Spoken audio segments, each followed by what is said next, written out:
Yan guys, dumating na yung bulate natin dyan. Ilalagay na natin sa isang planggana yung 18 tabo na bulate.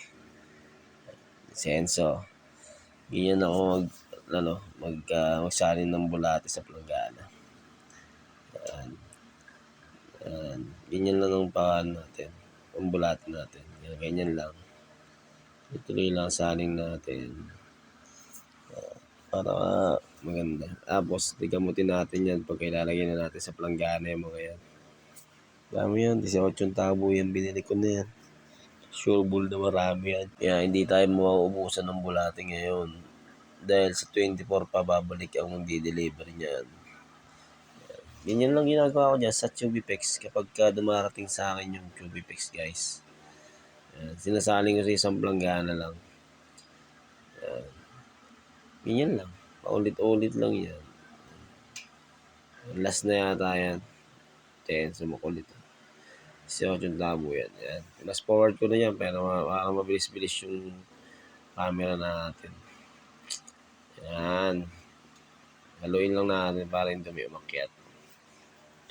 Yan lang ako maglinis ng Tubipex guys bago ko ibenta yan sa market.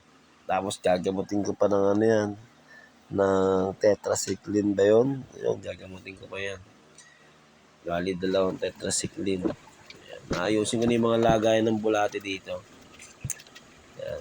Siyempre, lilinisin muna natin yung iba. Pabrushin natin yung iba dyan. Hindi pwedeng hindi. Kasi pagka mabaho yung lagayan, pwedeng mamatay yung bulate kagad. Kailangan laging malinis yan kapag tao. Yan, ganyan lang. Linisin lang muna natin yung lagayan natin. Saka natin ihilera lahat ng mga planggana dyan sa lagayan natin ng bulate. Yan, tamang-tama naman. Malinis na ang lahat. Tapos natapon ko na ng tubig dyan, Tubipex na yan. Yan. Malinis na naman yan. Sigurado ko lang walang magaspa. Kapag magaspang yung mga lumang bulate na yan. Nagaling sa planggana. Yan, ganyan lang ako maglinis ng lagayan ng Tubipex natin guys. Kailangan talaga malinis para maganda yung bulate natin ng ilang araw o linggo. Yan. Yan, ganyan lang ginagawa ko dyan. Inaayos ko lang ng maigi para hindi tumapon yung lagayan natin. Yan. Nasa tamo ko na yan, tapos sasandukin ko na yung Tubipex na yan. Sabi, yan, alam ko last na yan eh. Hindi ba? Bibigyan ko pa ng pagkain yung goldfish dyan. Ayan. Bait tayo eh. 80 grams ba na yung daladala ni Idol. Siyempre, hihingin ko lang yung 80 grams na yan. Hindi pwede hindi. Hindi tayong kulupit. Tamang linis lang siya. Huling linis na alam nyo. Kung huling linis na yan. Sililipat na yan. Sililipat na saan yan. Yan sa tray na yan. Ganyan lang ginagawa ko dyan sa bulate. Sasandukin ko na yan guys. Mabilis. Sakto lang. Huwag mo sasobrahin. Dali ka dyan. Yan, sinasandok ko na yan isa-isa para bilang na bilang natin kung ilan yung Tubipex talaga. 5 tabo, halos 5 tabo yan sa isang lagayan ng Pilox. Yan. 5 tabo yun. Pilox na maliliit. Pero marami na yun. Hindi pwedeng kukunti lang yun. Mga maangal, hindi daw kasi sa isdaan niya eh.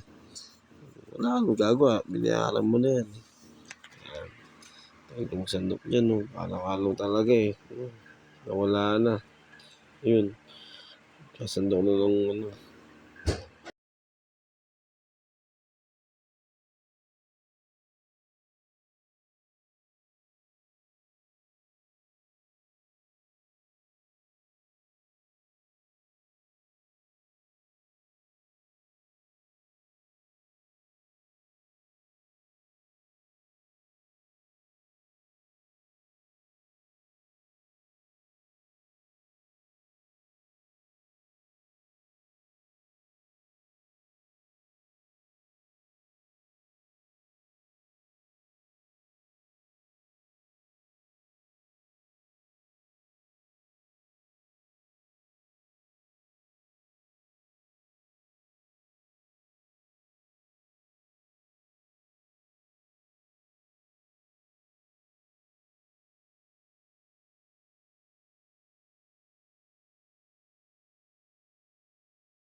Ayan guys, sinisimulan ng magpataas ng tubig. Ayan.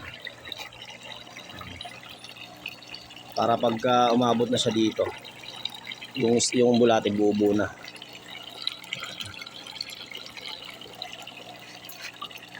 Sa tubig. Malapay mo yan. Hintayin natin magkaroon ng tubig.